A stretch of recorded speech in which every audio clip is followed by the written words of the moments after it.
You pray that Allah Ta'ala help Khalifa Waqt to discharge his duties, so that the burden of the duties Allah Ta'ala has put on the shoulder is properly discharged. So Allah Ta'ala gives them strength and health so that he works properly for the cause of Islam and Ahmadiyat.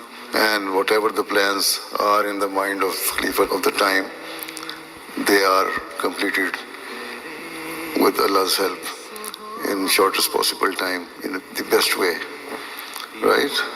And Allah Ta'ala also give him the helper, that is Sultan al-Nasir, so that the team of helpers can also help the Khalifa Waqt.